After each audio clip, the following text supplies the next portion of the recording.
Good evening everyone. কেমন আছেন সকলে? আমি ভালো আছি, ঠিকঠাক আছি, চলে যাচ্ছে কাজ করতে করতে, ভালোই আছি। আজকে কিছু ডেলিভারি এলো। অ্যাকচুয়ালি সায়ন্তীর থেকে আমি টাপারওয়ারের কিছু বক্স পারচেস করেছি, আমি আর প্রিয়াঙ্কা, আমরা দুজনে। তো সেগুলোই আজকে এসছে। তো দেখা হয়নি কি কি এসছে। এখন চায়ের কাপটা নিয়ে বসলাম আর ক্যামেরাটাও অন করলাম। ভাবলাম এই বসে বসে একটু দেখেও নিই যে কি কি এসছে। আমার এই টাপারওয়ারের জিনিসপত্রের নেশাটা ধরালো হচ্ছে প্রিয়াঙ্কা ম্যাডাম। যদিও টাপারওয়ার ভীষণ ভালো, আমি আগে দুটো বক্স ইউজ করেছি, 2-3টে, খুব বেশি নয়। তবে এই দিদির এক্সিবিশনে গিয়ে আমি সায়ন্তী থেকে বেশ কিছু কিনেছি, তো তারপর নেশাটা আবার বেড়ে গেল। কি আর করা যাবে, ভালো জিনিসের জন্য এই ভালো নেশাটা থাকাটা আমার মনে হয় দরকার। কারণ প্রিজারভেন্টগুলো ভীষণ প্রয়োজনীয়। আর ফ্রিজে জিনিসপত্র তো আমরা সকলেই রাখি, মাছ মাংস তো আমাদের স্টোর করে রাখতেই হয়, রোজ রোজ তো বাজারে যাওয়া সম্ভব নয়। তাই একটু ভালো কোয়ালিটির কন্টেনার কেনাটা অবশ্যই উচিত। এই যে এগুলো নিয়েছি, আর প্রিয়াঙ্কাও নিয়েছে কিছু, আমিও নিয়েছি, আমরা দুজনে মিলে মিশে নিয়েছি।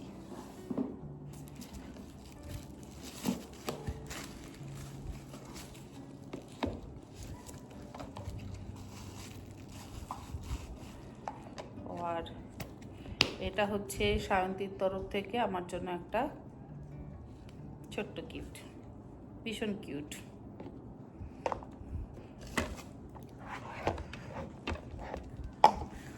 যারা টাপারওয়্যার ইউজ করে তারা তো অবশ্যই জানে, আর যারা ইউজ করে না আমি বলবো সত্যি করাটা খুব দরকার। হ্যাঁ, যদিও একটু কস্টলি, কিন্তু ঠিক আছে, এইটুকু আমরা নিজেদের স্বাস্থ্যের জন্য বা নিজেদের প্রয়োজনে ব্যয় করতেই পারি। এগুলো সবই ফ্রিজারে রাখা যাবে। আমি যেমন দুধের সর থেকে শুরু করে মাছ মাংস সবই তো ফ্রিজে রাখি, ডিপ ফ্রিজে অবশ্য।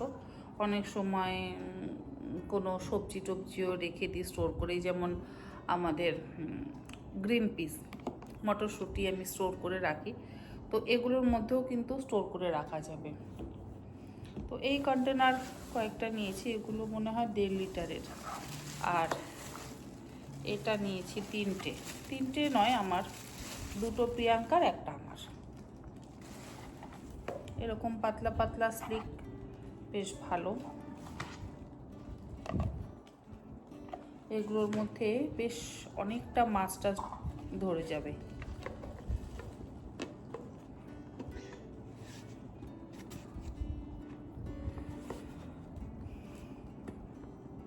চাটা খেয়ে নিয়ে যাব প্রিয়াঙ্কার কাছে, প্রিয়াঙ্কাকে দিয়ে আসতে। প্রিয়াঙ্কার কাছে তো প্রচুর টাপারওয়ারের ডাব্বা, ওই নেশাটা ধরিয়েছে। আর এই দুটো নিয়েছি, এই দুটো কিন্তু প্রিজারভেন্ট নয়, এগুলো ফ্রিজে রাখার জন্য। এই যেমন ধনে পাতা, কাঁচা লঙ্কা বা পুদিনা পাতা, এগুলো তো ভীষণভাবেই আমাদের রাখতে হয়। আর মোটামুটি 15 থেকে 20 দিন খুব ভালোভাবে থাকে।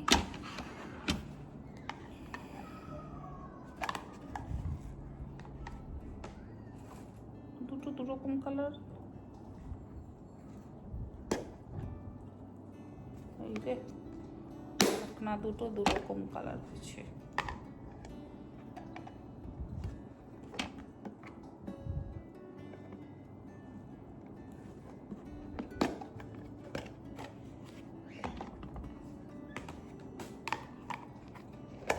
এটার সাথে, হ্যাঁ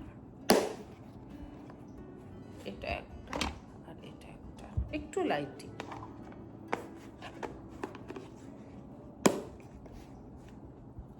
আর এইরকম পাতলা পাতলা ফ্রিজের বক্সে রাখতে খুব সুবিধা।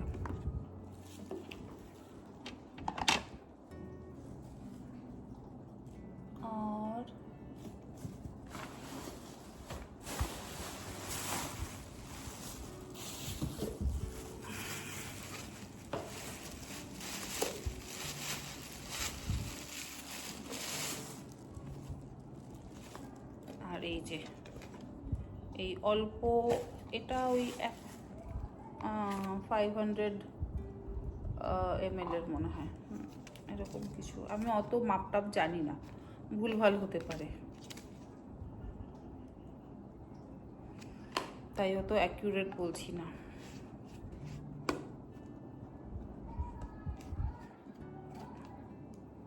এগুলোর মধ্যে 4 থেকে 5 পিস মাছ কিন্তু ধরে যাবে, বড় বড় সাইজের। আর ডিপ ফ্রিজে রাখা যাবে। তো ডিপ ফ্রিজে রাখার জন্য এগুলো খুব ভালো। সংসারে করতে গেলে টুকটুক করে কত জিনিস কিনতে হয়, আর তারপর যাদের আমাদের নেশা, তো তাদের তো কোনো কথাই নেই। এটা আমাকে প্রিয়াঙ্কাই বলল যে দিদি এটা নাও, এটা সহজে পাওয়া যায় না, এটা মনে হয় 1.5 লিটার বা কিছু একটা হবে। এর বড় একটা আমি নিয়েছি, যার মধ্যে মোটামুটি 1 থেকে 1.5 কেজি চিকেন মাটন রাখা যায়।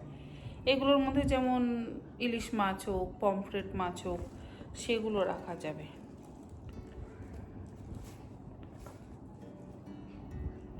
আজকে একটা কমেন্ট পেলাম, খুব ভালো লাগলো। আমিও সেটা নিয়ে বেশ কয়েকদিন ভাবছিলাম যে এই বাজারে গেলে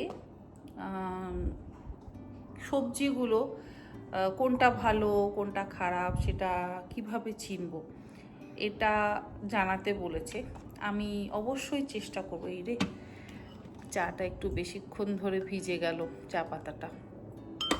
তো আমি অবশ্যই চেষ্টা করব সেই ধরনের কিছু ভিডিও শেয়ার করতে, কারণ এগুলো অনেকেই ঠিক মতন জানে না বা বুঝতে পারে না, তো তাদের হয়তো সমস্যা হয়। এই যেমন মিষ্টি কুমড়ো, মিষ্টি কুমড়ো একটা মাচার মিষ্টি কুমড়ো, আর একটা হচ্ছে এমনি যেটা মাটিতে যেগুলো হয় সেরকম। তো মাচার মিষ্টি কুমড়োগুলো না বেশি ভালো হয়।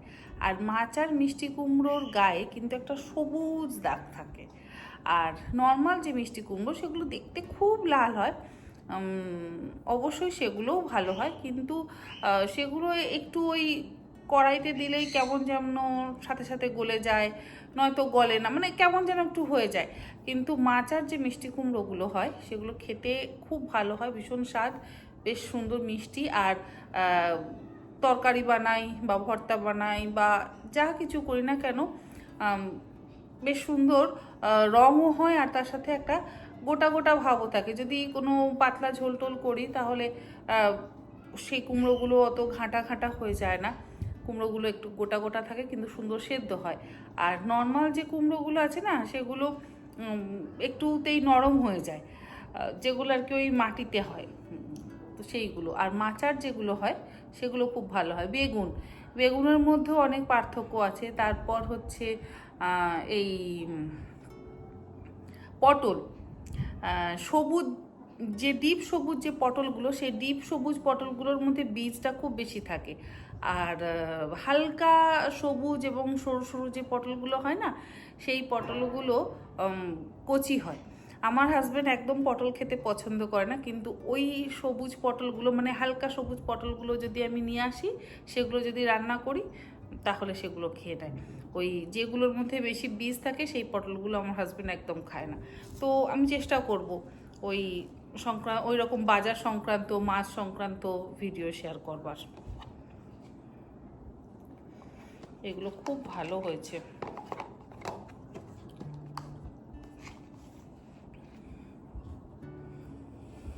জায়গা মতো গুছিয়ে রাখবো, তারপরে ফ্রিজে এগুলোকে যেভাবে রাখবা সেভাবে রাখতে হবে। আর সব থেকে বড় কথা হচ্ছে স্ট্যাকেবল, এই যে একটার উপর একটা খুব সুন্দর করে রাখা যাচ্ছে।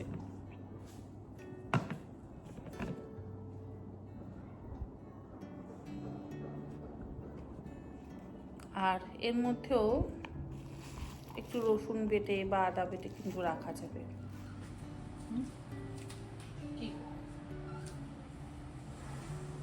ও কি কি হয়েছে বল, কি হয়েছে, কি লাগবে?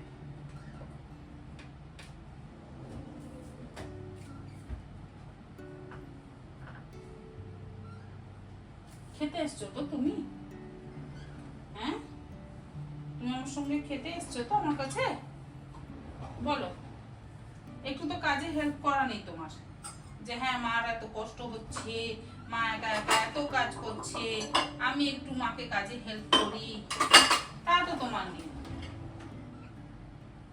সেটা আমি একদিনও দেখলাম না। মা চলো, আমি তোমাকে একটু কাজে হেল্প করি।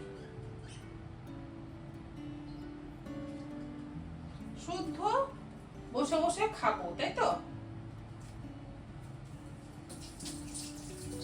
এলি এনে দিলি?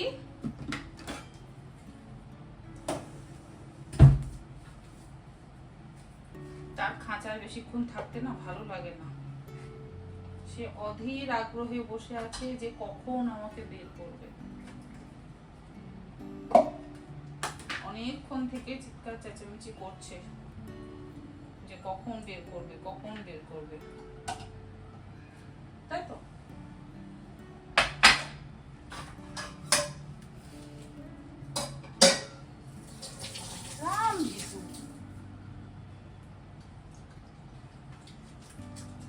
এই কিচেনটা পরিষ্কার করবার পর এবার যাবো একটু গোড়া বাজার।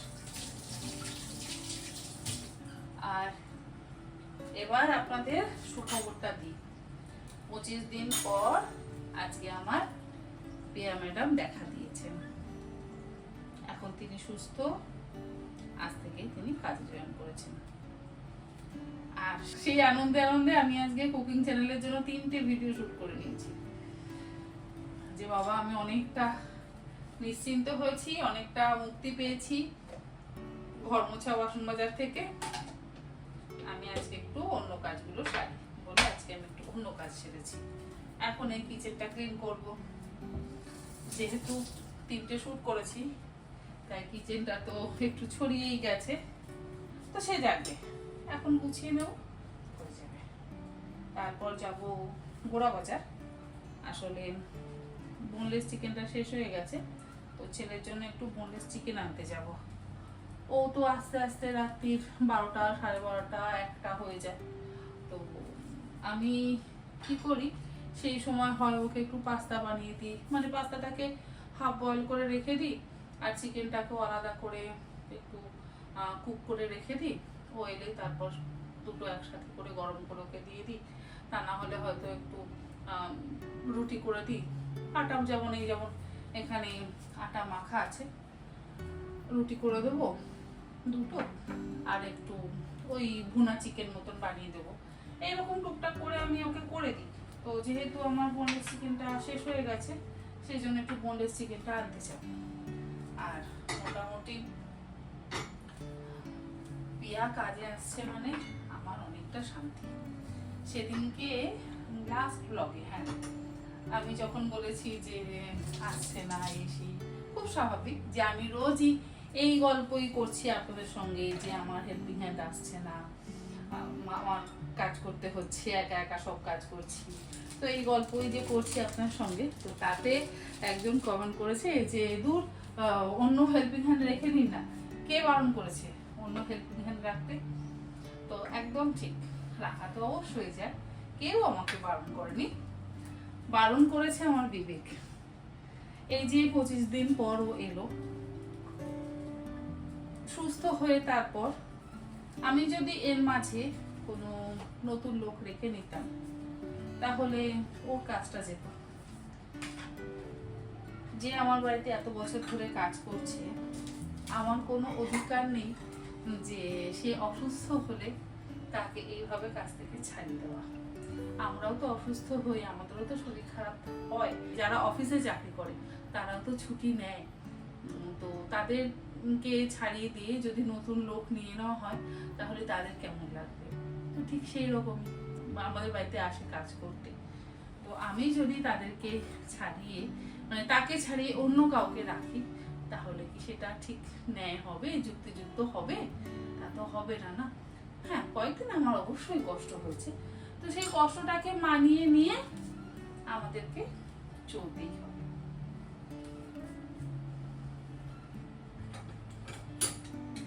মাকেও দিলাম কিছুক্ষণ আগে খবরটা। মা জিজ্ঞেস করলো, হ্যাঁ রে ও এসছে? হ্যাঁ এসছে। মানে এটা একটা অনেক বড় খবর।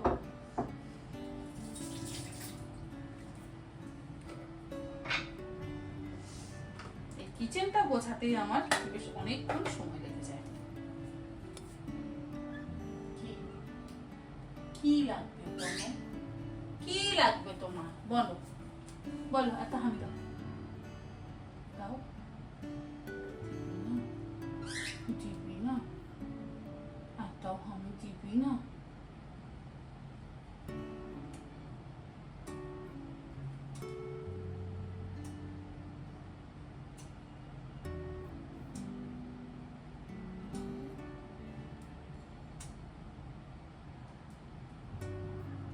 ওই দূর থেকে আস্তে করে আওয়াজ করে আমাকে হামি দেবে, যেরকম আমি আস্তে করে আওয়াজ করে হামি দিচ্ছি, ঠিক সেরকম আস্তে করে আওয়াজ করে হামি দেবে।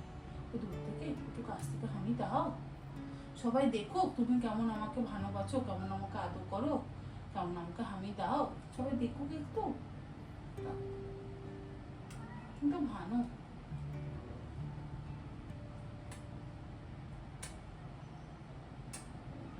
তো ধরে চটতে ধরে যখন আদরটা করে দেবো, আমিটা খেয়ে নেবো, তখন ভালো লাগবে। চটতে ধরে আমিটা খেয়ে নেবো।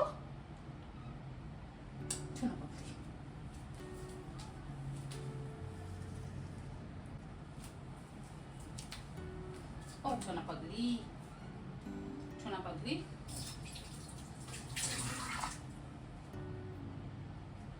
কিচেনটা গুছিয়ে আগে একটু নিজের জন্য চা করব।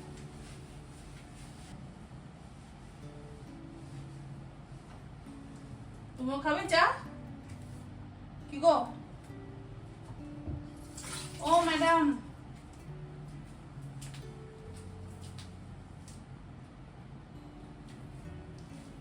ও ম্যাডাম, একটু কাজু করবো? করবো?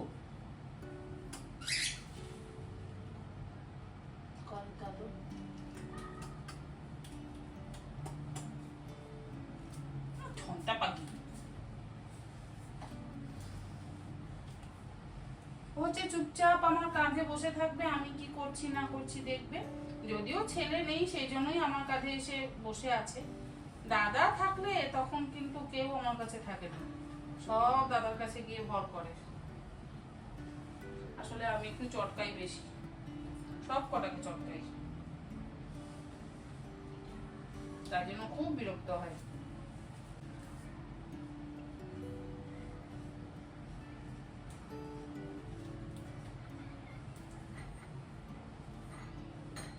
আজ বেশ একটু বক বক করলাম, আমার নিজেরও ভালো লাগলো। এবার চেষ্টা করব ব্লগ শেয়ার করতে। পিয়া আসছে তো, আমার এবার চিন্তা কম, এবার আমি করতে পারবো। কেউ হেল্পিং হ্যান্ড না থাকলে কি করে পারা যায় বলুন তো?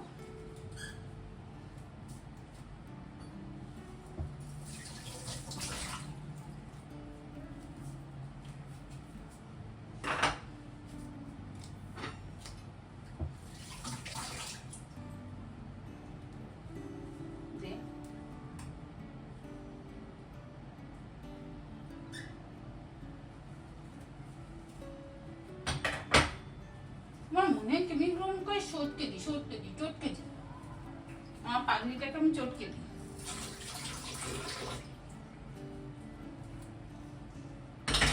আমি রুটি করে রাখি না, আমার নিজেরও ওই করে রাখা রুটি খেতে ইচ্ছা করে না, তাই আমার কাউকে করে রাখা রুটি খেতে দিতেও ইচ্ছে করে না।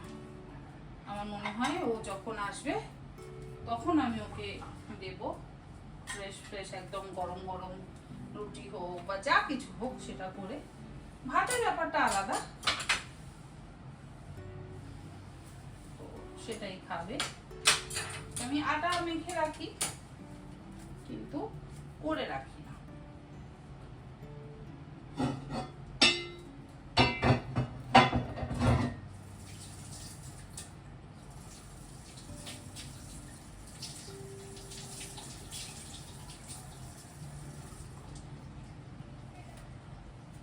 কি খাবি? আজকের ভিডিওটা তাহলে এখানেই শেষ করছি। কাল থেকে মানে এর পরের দিন থেকে অবশ্যই চেষ্টা করব এই ব্লগ চ্যানেলেও একটু একটু করে রান্না শেয়ার করতে। মানে আমি ঘরে যে সমস্ত রান্না বান্না করি নিজেরা খাওয়ার জন্য সেইগুলো শেয়ার করবার।